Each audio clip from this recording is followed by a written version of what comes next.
നിങ്ങളുടെ ഇഷ്ട പരമ്പരകൾ എക്സ്ക്ലൂസീവായി സൺ നെക്സ്റ്റ് ആപ്പിലൂടെ തികച്ചും ഫ്രീ ആയി ഇപ്പോഴേ ആപ്പ് ഡൗൺലോഡ് ചെയ്യൂ.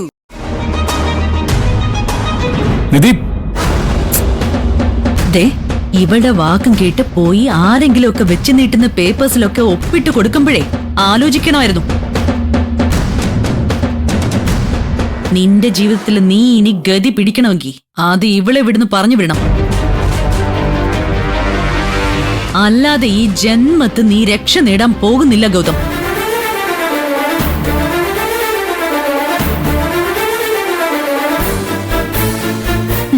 ഭാഗ്യം കൊണ്ടുവരുന്ന മരുമകളാണെന്നും പറഞ്ഞ് ഏട്ടത്തി ചേർത്ത് പിടിച്ചതല്ലേ ഇവളെ.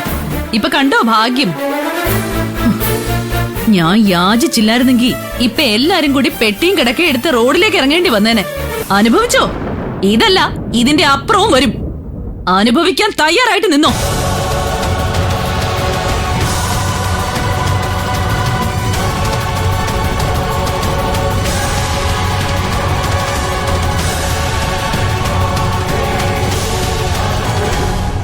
ദൈവമേ, സീക്ക് ഇവിടെ താമസിക്കാൻ പോവാണല്ലോ. അയാളുടെ കണ്ണി പെടാതെ ഞാൻ ഇനി ഇവിടെ എങ്ങനെ ജീവിക്കും?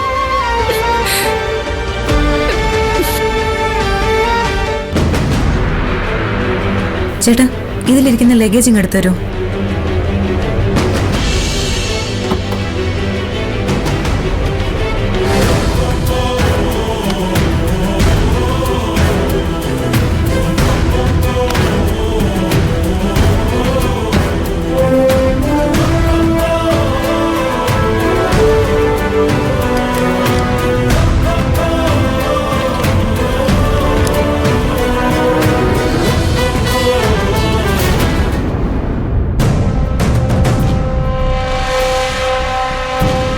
ഗൗതം നല്ല സ്റ്റൈലായിട്ടാണല്ലോ മുറിയൊക്കെ സൂക്ഷിച്ചിരിക്കുന്നത്, അല്ലേ ജ്യോതി? എന്ത് സ്റ്റൈൽ എന്നൊക്കെ പറഞ്ഞാലും അധിക കാലം ഇവിടെ നിൽക്കാനൊന്നും നോക്കണ്ട കേട്ടോ. എത്രയും പെട്ടെന്ന് പോണം നമുക്ക്. പോകാം. അതിനു മുന്നേ നമുക്ക് ചില ഡ്യൂട്ടികളുണ്ടല്ലോ ഇവിടെ. അറിയാം. ഇതോടുകൂടി ഈശ്വരമംഗലം ഗ്രൂപ്പ് ഓഫ് കമ്പനീസ് താറ പറ്റണം സീക്കെ. അതുമാത്രമല്ല, വസുന്ധരയ്ക്ക് കൊടുത്തൊരു വാക്കുണ്ട്. ഗൗതമിന്റെ ജീവിതത്തിൽ നിന്നും എന്നേക്കുമായി നിധിയെ പുറത്താക്കുകയും വേണം. എല്ലാം നടക്കും ജ്യോതി. നടത്തിയിട്ടേ നമ്മൾ ഇവിടുന്ന് പോകും.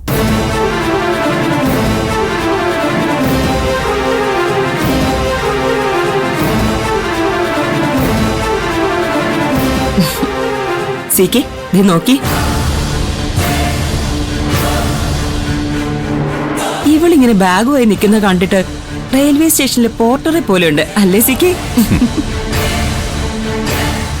ആ, വാ വാ, മടിച്ചിരിക്കണ്ട, കേറി പോര്.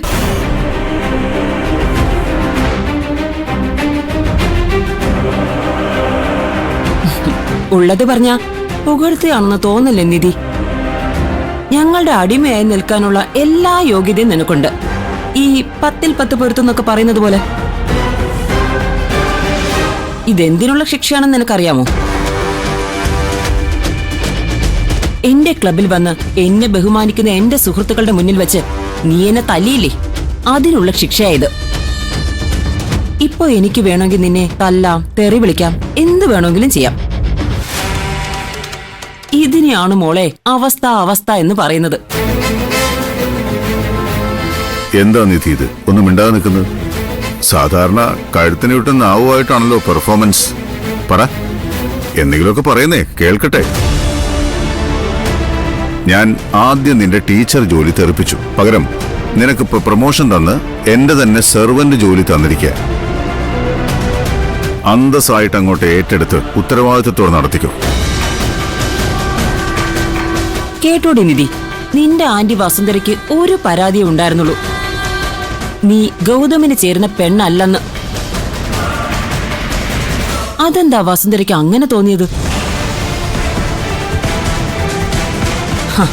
നീ ഒരു പാവപ്പെട്ട കുടുംബത്തിലെ പെണ്ണായതുകൊണ്ട്. ഗൗതമാണേൽ വലിയ പണക്കാരനും. സത്യത്തിൽ അത് നേരാണെന്ന് എനിക്കും തോന്നി. അതുകൊണ്ടല്ലേ ജ്യോതി നമ്മളിപ്പോ ഗൗതമനെയും കുത്തുവാള എടുപ്പിച്ചത്. ഇപ്പൊ രണ്ടുപേരും പിച്ചക്കാരായില്ലേ, ഈക്വലായില്ലേ ഇപ്പോ? ഗൗതം എന്റെ ഫിനാൻസിയേഴ്സിൽ കൊണ്ടുവന്ന് പണയം വെച്ചത് ശരിക്കും ഈ വീടല്ല നിധി, നിന്റെ ജീവിതം കൂടിയാ. ഇനി നീ നോക്കിക്കോ, വരാൻ പോകുന്ന വലിയ വലിയ ദുരന്തങ്ങൾ ഏറ്റുവാങ്ങാൻ തയ്യാറായി നിന്നോ. ഓക്കെ, എന്ത് വന്നാലും നേരിടാൻ തയ്യാറായി തന്നെയാണ് ഞാൻ നിൽക്കുന്നത്. കണ്ടോ കണ്ടോ, 10 അടി കൊടുത്താലും ചീറ്റുന്നതിന് ഒരു കുറവുമില്ല. അതെ, ഇനി ഞാൻ എന്താ ചെയ്യേണ്ടതെന്ന് പറഞ്ഞാൽ മതി, അതുപോലെ അനുസരിച്ചോളാം. ആ, ഏറ്റവും ആദ്യം ചെയ്യേണ്ടത് ഈ മുറിയിലിരിക്കുന്ന നിങ്ങളുടെ എല്ലാ സാധനങ്ങളും ഇവിടുന്ന് പെറുക്കി ഒഴിവാക്കണം. എന്താടി, ഉള്ള പഴന്തുണിയെല്ലാം വാരി കെട്ടിയെടുത്തിട്ട് പോടി ഇവിടുന്ന്.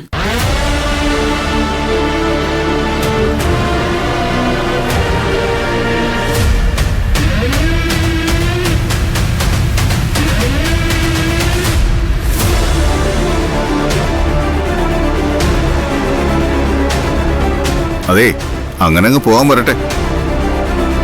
ദേ, രാവിലെ ഉറക്കം ഉണർന്ന് നോക്കുമ്പോ നിങ്ങളുടെയൊക്കെ വൃത്തികെട്ട മുഖം കാണാൻ താല്പര്യമില്ല എനിക്ക്.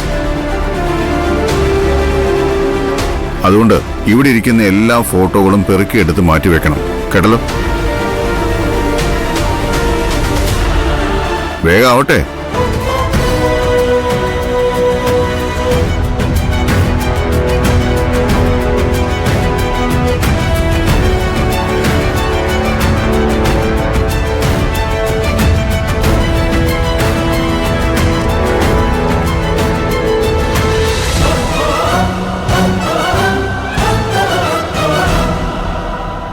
ഹോ, എന്തായാലും ഈ പറഞ്ഞതൊരു നല്ല കാര്യമായി.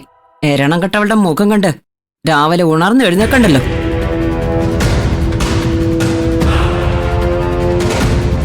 എന്താടി നോക്കി നിൽക്കുന്നേ? ഇറങ്ങി പോടി വെളിയില്.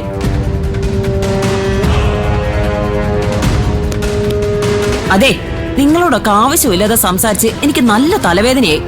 ചൂടായി ഒരു കോഫി ഉണ്ടായിക്കൊണ്ടുവന്നേ. ഒന്നാക്കണ്ട, 2 എടുത്തേക്ക്. അതെ, ഒരു കാര്യം ഞാൻ പ്രത്യേകം പറഞ്ഞേക്കാം.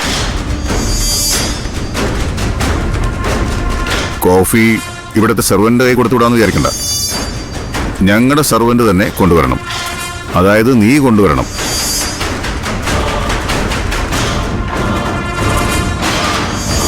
ഇനി എന്തിനാ വിളിച്ചു നോക്കി നിൽക്കുന്നത്? വിട്ടോ നിന്ന് സമയം കളയണ്ട. വേഗം പോയി കോഫി കൊണ്ടുവാ.